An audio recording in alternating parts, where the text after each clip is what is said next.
Hey, this is John Bartlett from Brentwood Growth. We're doing another episode in our podcast series, Sell or Scale, and I'm pleased to have with me Josh Ford with Engage Group Partners. Josh, how you doing, man? I'm good, thanks. I'm good. I'm glad to be here. How are Yeah, you? yeah. Thank you for taking a few minutes. Of course. Where are you calling from?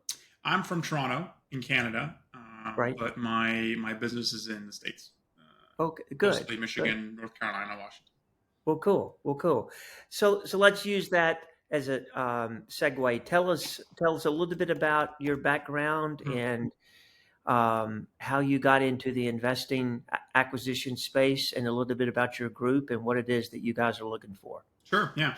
So spent 12 years in software, field service management software, specifically in the HVAC, plumbing, electrical, contracting space, Hmm. mostly commercial with a bit of residential, and Hmm. then near the later years, more on the residential side.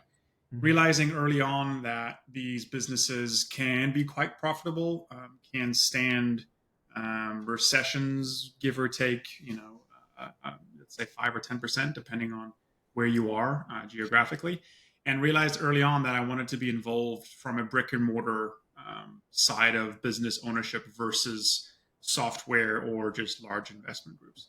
I was lucky enough to find a business partner that already had this and invited me in. And we spun up our own corporation or LLC for a Michigan based business. And we're Hmm. looking to expand in Michigan as well as Washington and North Carolina. Cool. So, specific type of companies, specific sectors that you're looking for. How narrowly do you find those, or how broadly do you define those? Right now, specifically, we would be looking at, and we have experience in residential HVAC, Hmm. residential plumbing, maybe a bit of residential electrical, Hmm. also generators as well, Hmm. servicing, installing, that type of thing.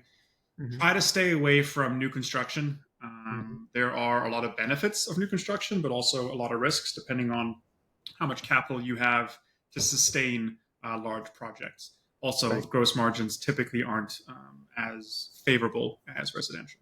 So we mostly aim for minimum 10 employee residential service businesses. So HVAC, plumbing, electrical, generator, that sort of thing.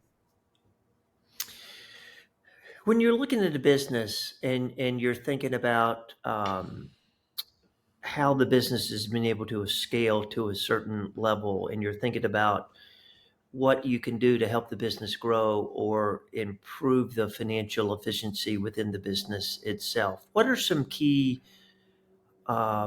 characteristics of the business that makes a business of that type particularly interesting for you? Yeah, good question.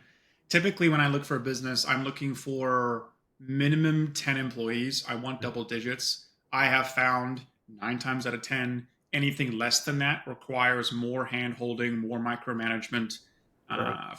from my stance versus if I have a 10 plus business, I can promote from within and that Right. person can run that business from a general manager standpoint. So that's one Right. thing I look for. Right. Two, I look for a business that's done zero to little marketing. I don't want a business that already has a big marketing platform, spends 3 to 5% a year of their revenue on marketing. I want to come in and do that. We have certain processes and operations that work for our marketing, and we know what works depending on the area, and we're able to use our scale to benefit that versus them already having it before. And then I guess three would be we really look for a business that does have some sort of brand, has been around for 10, 20, 30, 40 years. Most of the time, those businesses are all word of mouth. The owner was a tech, hired another tech, got a building, and Mhm. then has been in business ever since. That's typically the framework we look for, Mhm. and usually those businesses, if you're looking at a 10 to 20 employee HVAC business, are doing between Mhm. 2 to 5 million in revenue. That's Mhm. usually your sweet spot. Mhm. And I come in and then I adjust certain things. So ways to improve the revenue, definitely Mhm. software. Mhm. Most of them are maybe running some sort of QuickBooks, and then that's pretty much it. There's no real dispatching software, invoicing software to the customer, coding software, project management software. I've used Service Titan in the past. I've used BuildUps in the past. I've used Jobber in Mhm. the past. They all Mhm. have their pros and cons depending on the business. That's usually a really good way to get 5 to 10% operational efficiency. Do Mhm. you see that on the top line? Yes and no. It depends on how quickly the system's adopted by the Mhm. company, how hands-on you are with them and telling this is what the process is now. And then Mhm. I think pricing as well. Most of these businesses are priced, they price their services and their materials the way that the owner has priced them for the past 40 years. Right. Have they Right. adjusted for inflation? Have they adjusted for certain grants in the area? Are they doing flat rate versus T&M? Big differences, right? Right. And you can get a lot of benefits from either doing one or the other and knowing which way the area of business will sway as well. I've got a theory that I want to try out on you and get your reaction to it. I think a lot of businesses in the trades, um, the business will scale to a certain level and then it will get stuck. And usually, what I found is it gets to somewhere in the $2 to $3 million revenue range. At that point, the employee base is somewhere in the 8 to 12 employees. And for a variety of reasons, the business and the owner are not able to scale beyond that. And my theory is, um, you know, business owners are entrepreneurs and they're very independent. And the reason that they got into the business in the first place, either started the business or bought the business, is they didn't want to work for anybody else and they felt like they could do it better than anybody else. Um, and they're also sort of control freaks. And they want to have their hands in everything, and they want to know exactly what's going on, and they want to be sure certain processes and procedures are followed the way they think they should be followed. And they're able to sort of muscle their way through up to that $2 to $3 million 10 to 12 employee point. And if the business were to grow beyond that, and on some level, the owner knows this, even though they might not be able to articulate this. Um, they know maybe they can manage 8 employees, maybe they can manage 10 employees, maybe they can manage 12 employees, but they can't manage 20 employees the way that they've been managing the business to date. And and I think a lot of these businesses get stuck because the owners are not willing to set up departments, to put managers in place, to give up the daily control that they've held so tightly for so many years, and to transition themselves to that proverbial working on the business instead of in the business. And so they sort of get stuck, and they need guys like you to come in and either partner with them and help them get unstuck, or they need to turn it over and sell it to someone like you that can allow the business to continue to grow to whatever market share in that given market it can achieve. I know that's a long sort of setup, but you generally agree. I mean, is what I'm saying makes sense, and do you agree with it? Yeah, I think, to add on to your points, there's a couple of reasons why I think owners do this. One, I think a lot of it comes down to motivation as well. I mean, if you're doing 2 million Right, top line and you're right. doing 10% SDE, you're making 200K profit even after you Yeah, pay yourself something, which yeah, in some areas, rural Michigan, that's good money. You can live a yeah, good life on that. yeah, Even if you're doing 20%, that's 400K. Now you have a bigger yeah, house, you got a cottage, you got a couple nice SUVs. So I think the owners themselves don't really have the motivation to go, hey, what's the next level? Let's right, open up a satellite office 75 miles away, hire one right, tech and expand, and then do the right, same thing and the same thing, right? right, Um, and a lot of the times when I look at businesses, that's what the brokers will say. Business is ready for growth. Owner has built it for 40 years and needs someone else to come in and step it up, upgrade them, phase two, which in some ways is correct, right? In other ways, depending on the location of the business, they will just hit a cap. You won't be able to sell multiple units and multiple changeouts to the same person over and over again, right? Like if right, you if you're in an area where it's cottage country or people come up for the summer and you have some busy months and some slow months, you're going to tap out at a certain revenue unless you expand services, Right. plumbing, Right. geothermal, Right. solar, electrical, Right. generator. You can do that, but it takes time and investment. You have to Right. hire the right people who know that skill and are experts in that to expand. So it takes time. And I do agree with you. I think the management thing is also an important one. Most of these businesses that are 10 to 12 employees, the owner manages everyone. He Right. has an accounting person, he has a dispatch person, maybe he has a tech who is more of a project manager and runs the guys, and then the Mhm. rest are all just techs. Right. They don't want to spend the money to expand the business, get another manager in, and then take it from there. They will just rather an owner do that. And that's where you do see the growth, right? Like when I come in, if I can go, oh, let's do a plumbing side. Okay, I need a proper plumber, a master plumber, or I pay for someone's license. And then I get two techs. Well, I need somebody to manage and project manage is there new construction or is it just drain cleaning and install, right? That's the investment part that Yeah. comes from my side of things. But yeah, I agree with you. They do tap out at certain numbers, and they're not willing to put in the time and I think the money to expand things. And you could easily do it.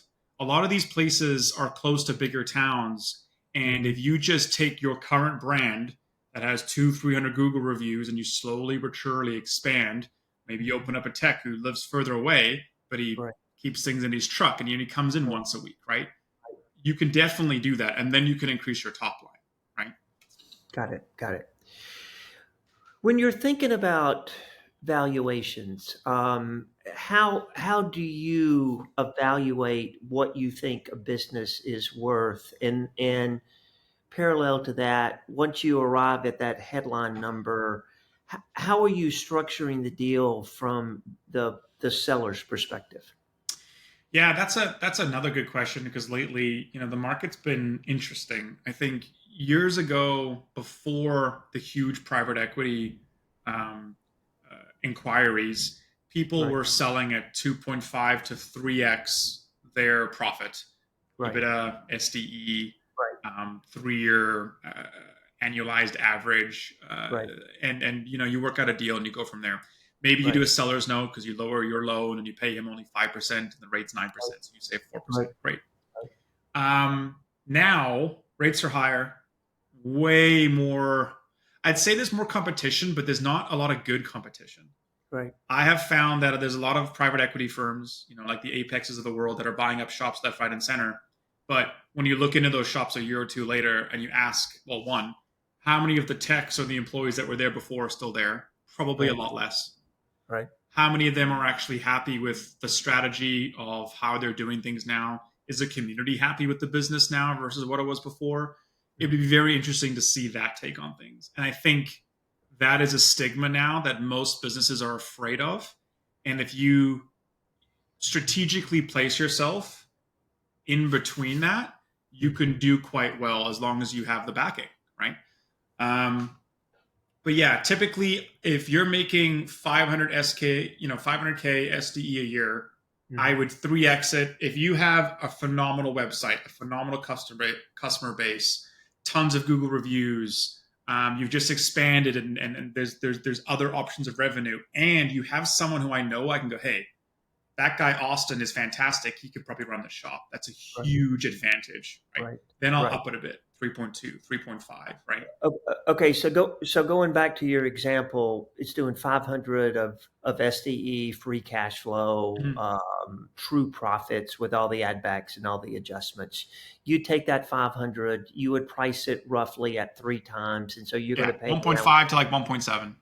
And of that 1.5 purchase price, from the seller's perspective, how much of that 1.5 is cash, and how much of it might be some sort of seller note or earn out or something in there? And is there any rollover equity that Um, yeah, Typically, no rollover equity. I would okay, like to have all of it. It's very rare.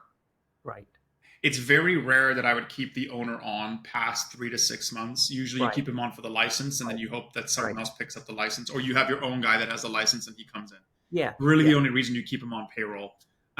It's difficult when the owner's still there and there's a new owner. It just doesn't Yeah, work. yeah, it confuses things. It's there's politics, egos. It just doesn't work. Um, Seller's note's interesting. Obviously, it helps the buyer, and it can help the seller because they're getting technically free cash flow from that. They're making an extra 5%. Yes, they're not getting their 200K up front, but they're getting, whatever that is, an extra They're $1,000 a getting month. income off that, and they would need to take the investment proceeds and turn it into income anyway. Exactly. So, and from a tax standpoint too, depending on their structure, it can actually Yeah, work in their favor as well. If you yeah, delay how much yeah. they're getting up front. Um, so yeah, like typically either you then go the SBA route or you go the commercial route, Right. and you fund the rest and then they get all of it. Real estate's an interesting one too. I don't typically do real estate unless for some reason it's more favorable for the loan. Okay. I'd rather just lease it. It's easier. I Yep. don't have to have separate LLCs or separate corps. You Yep. have to own it, and then the separate accounting you got to do for that. Yep. It can be advantageous, but it really depends. Like if I'm getting 15 acres and it costs like 300-400 grand, well, maybe in 20 years that's a good investment because that's Yeah. land and that's a big Yeah. shop. Yeah. But that's typically what I'll try to aim for. The PE firms will go higher depending on if they think it's something that they can apply their processes and strategies and get them to where they want them to go in 2 to 3 years. Right. And that is also very advantageous to a seller who's had the business for 50 years and just wants to make cash. Right. I have found that most sellers up front are very family first, employees first. I want my company to be taken care of. I want you to keep it going. The community cares about us. They want to find the right buyer. In my expertise and in my background, speaking with other partners as well, 9 times out of 10, that's usually what they say up front. But in the end, it comes down to money. Right. Which I understand. You've had the business for 60 years and now you're looking to cash out. You want to be able to build a house, retire, et cetera, et cetera. And obviously, if someone can come along and pay you legitimately 2, 3, 400K more, that's a pretty big sway. Unless you really believe in your business and you want it to continue and expand.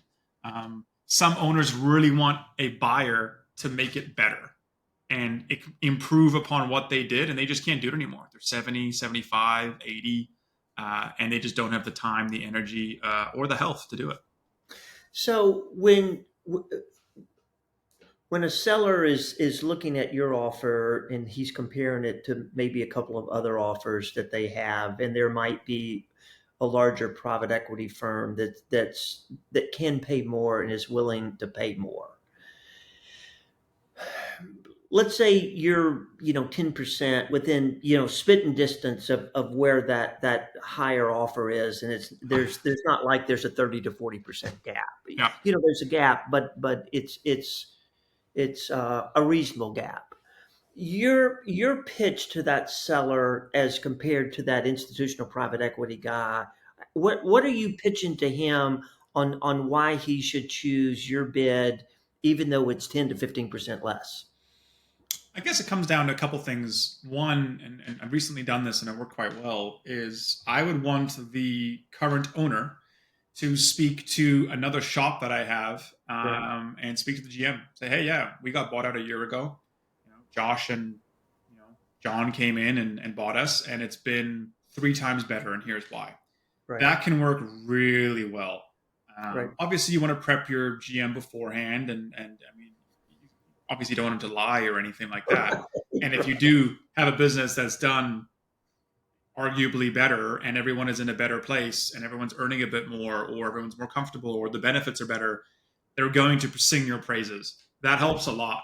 Right. Because a lot of them do care about their employees. They've been around a long time. They've had Christmases together. They've had parties together. They've had New Year's together.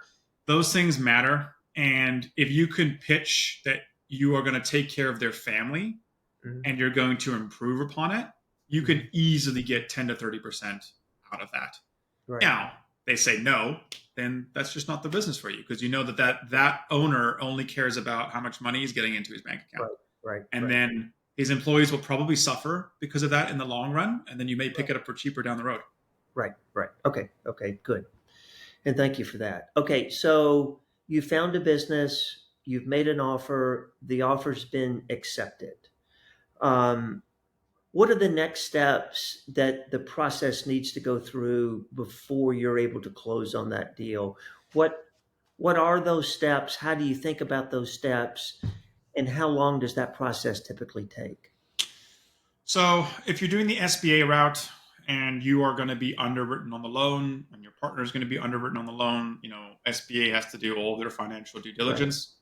That can take between 3 weeks to 3 months. It right, really depends on your SBA loan contact. Who's the underwriter? Do they actually think what you think based on the finances? right, Do they think the current political climate or the current financial climate is going to affect certain things? There are definitely a lot of variables that can come to place. Um, Now, myself and my partners will go the SBA route for now. At some point, you go commercial because you're big enough. When you're commercial, it's kind of a different ballgame. They'll look at your current business, and if you're doing 20 million between 4 shops and you buy another one, they know you can do it. So they'll right. just give you the money. The rate will be higher. Sorry, the rate will be lower, but the payment plan will be less. So you have to pay it off quicker. So it's a higher payment per month. So you better factor that in. So if they're making 40,000 profit a month, but your loan is 30,000, you're only taking 10. A little risky. Yeah, Usually you want a 1-to-2 ratio. That's your comfortable spot. Now, you can risk it if you know that, okay, in 2 years, this is going to really blow up, or we think this is a really good investment for us. So we're going to, push the needle a little bit. Um, so typically that's what you'll do. Of course, we do our own financial analysis and due diligence as well. We'll look at the past 3 years. Lately, though, I'll be honest, I really only care about your last year.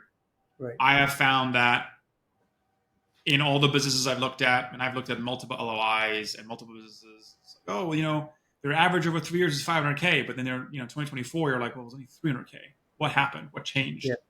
And you're like, well, the most recent is really more important. Yes, you can wait it. That's fine. But yeah, lately, I've been just waiting it way more. I don't really care what you did 3 years ago. Times are very different. We yeah. don't really COVID, it was a different world 3 years different ago. world. Politically is different. Yeah, It's hard to go. Okay, the past 5 years have been great, but the past year is really important right now, and I kind of yeah, have to judge off that. I can't judge off the future, and I yeah, can't judge off 3 years ago. yeah, And I think a lot of owners don't get that. yeah, They don't understand that. Oh, I've crushed it the past 3 years. Yeah, my last year was a little slow because of X, Y, and Z. Yeah, well, when I buy the business, that's what it's going to be for the I'm next stuck with X, Y, and Z. exactly. Yeah, And they don't get that. They're like, well, no, hold on. I did 400K average over four. I'm on 1.2. It's like, yeah, but you did 270. I can only give you 800K.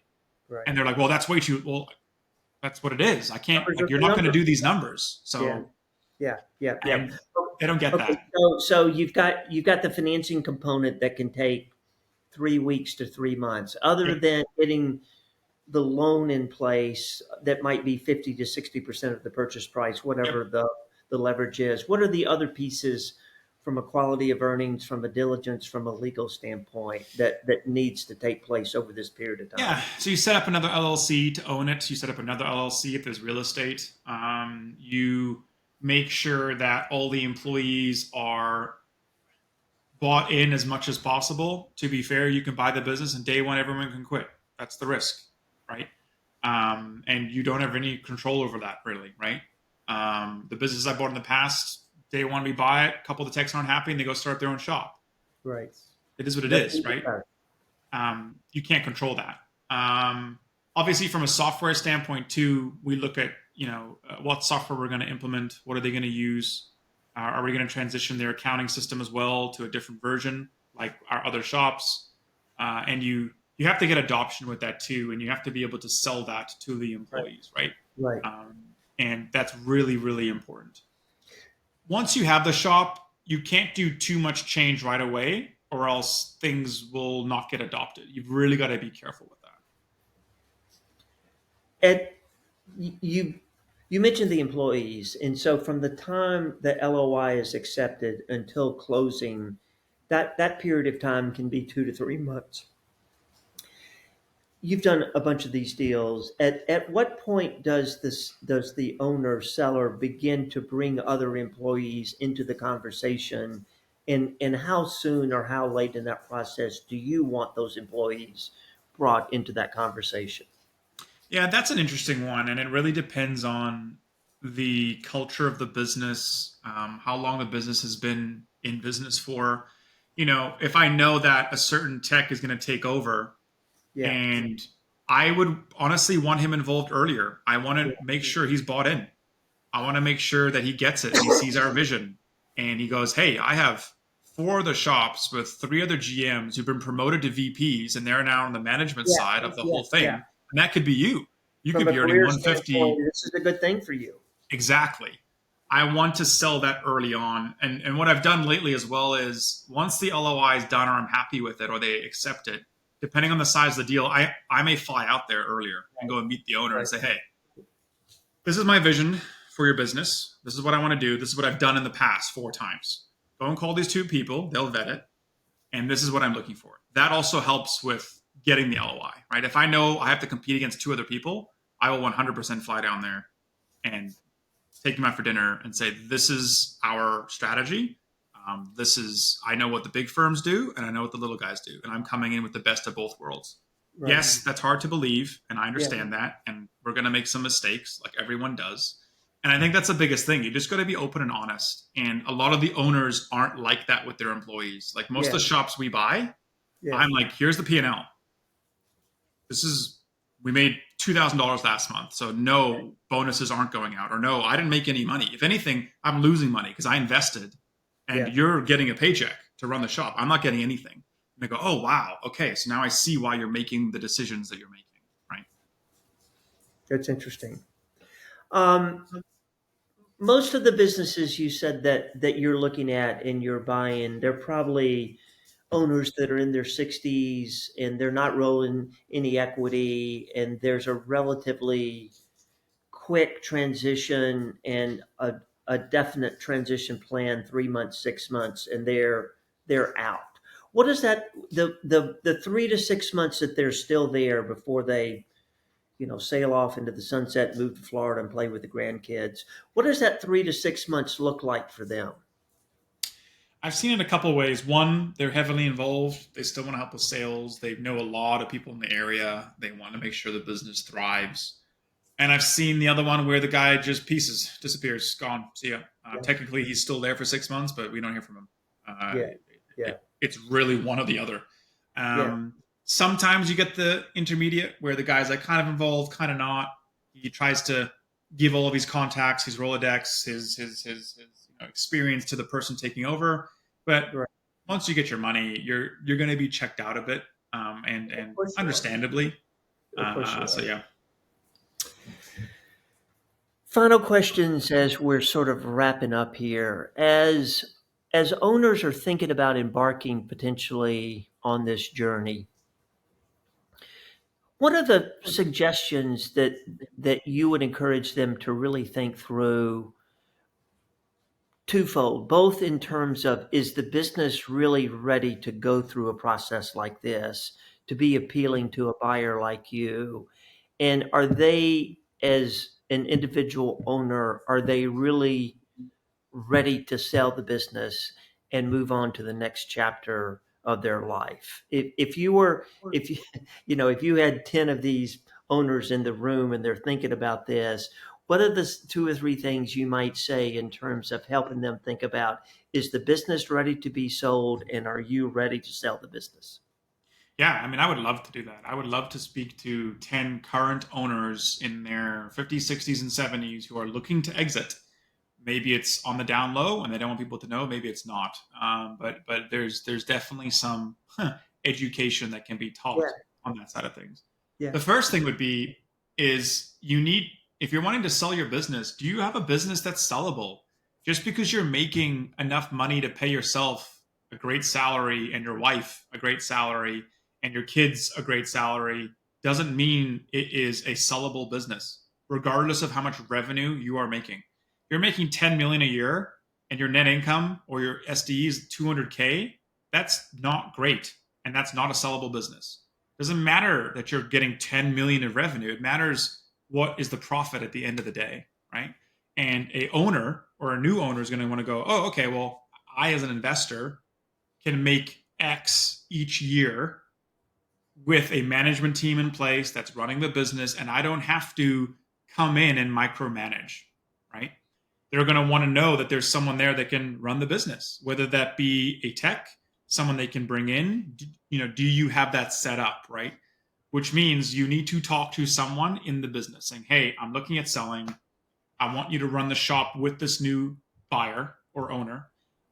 They'll pay you probably more. I can't guarantee that, but this is what I'm thinking, right? And start those conversations earlier on. A lot of owners just want to sell the business and they're like, oh, I make $500K a year. The next owner will make $500K a year. Yeah, but you run the business. Right. These investors own multiple businesses. They're not going to run the business. So they're not going to make those numbers. Someone else has to do that, right? And those conversations don't happen, or they're very rare. So And that's those the are big awesome area. thoughts about, yes, and to me, those are around, is the business ready to be sold? 100%. Talk about, is the owner emotionally, mentally, spiritually, maritally, physically, are they ready to sell the business and move? When is an owner, do you think, ready to pull the trigger? I mean, is it a gradual thing that just builds up over time, and then they wake up one morning and say, "Today's the day"? What's the trigger behind when they get clarity? It's time to sell this thing and move on. Yeah, I mean, there could be a couple triggers. Obviously, one can be, they have kids Yeah, and none of the kids want to take over the business. They don't have kids and no one's going to be able to take over the business. That's probably the biggest trigger. Two can be also, hey, you know what? I've been doing this for 40 years right. and I want to do something else with my life now. And Yeah, it's too much work. I'm involved too much.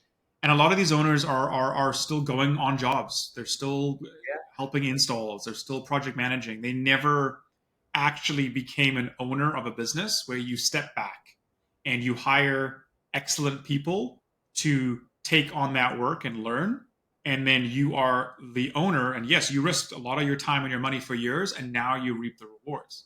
A lot of them haven't done that.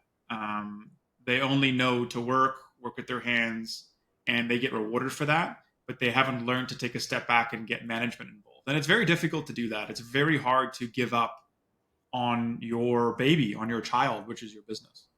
um, so the trigger is definitely kids, family dynamics, and yeah, changes. I think also they may realize that, hey, we've been in business for 50 years, but we're being left behind a bit. yeah, Things are starting to stagger. yeah, We're not able to keep up with the big boys as much. And I think it's time to sell and make an exit now versus in 5 years where you may go out of business. yeah, yeah, yeah. Well, those are awesome thoughts. And listen, man, thank you so much for your time. This has been great insight. Is there anything in closing that words of wisdom you would want to impart to an owner that's thinking about going through this process? Yeah, I mean, obviously, if you're, someone looking to sell, I mean, we Michigan, Washington, North Carolina, we are looking. We're always looking. It's a bit of an odd climate right now, but I'm always open to having conversations, assisting with deals, helping people understand why the price is a certain price. I'm even looking at a potential well drilling company right now, down the road from the shop in Michigan because they want to keep it local and they heard Right. good things. So that's just another little, hilarious antidote that can happen, That's right? awesome. If you do well and you treat your employees well and you treat your customers well, your name will get out just Yeah, naturally. word spreads, doesn't it? And other businesses will go, Adams got bought out and they seem to be great and they seem to be doing well. Maybe I should sell to them. And Yeah, that's a really good place to be yeah, because you can skip out on a lot of the BS that comes with going to the market and yeah, them thinking that their business is worth 4 or 5x, which it just isn't. yeah, It just doesn't yeah, work that way. yeah. So yeah, that's it. But I Well, this appreciate has your been time. great, Thank you man. so much, John. Yeah, and if anyone wants to get in touch with you, what's the best way for them to track you down? Josh F at engagegrouppartners.com. I'm also available on LinkedIn. We have a website as well. Engage Group, engagegrouppartners.com, www before that. That's the website. Other than that, we do have our shop in Michigan, Adams Heating and Cooling. And if you ever have any questions, you can give a shout out to Austin. He's the GM running that shop. He's fantastic. He's done a fantastic job, and he is continuing to do that. And he's always open to helping people. So yeah, give us a call. And we'll be sure and put your contact details in the show notes below. Listen, man, thank you so much for your time. This has been awesome. Thank you so much, John. I appreciate it. Cheers. Have a good week. Cheers. See you. Bye.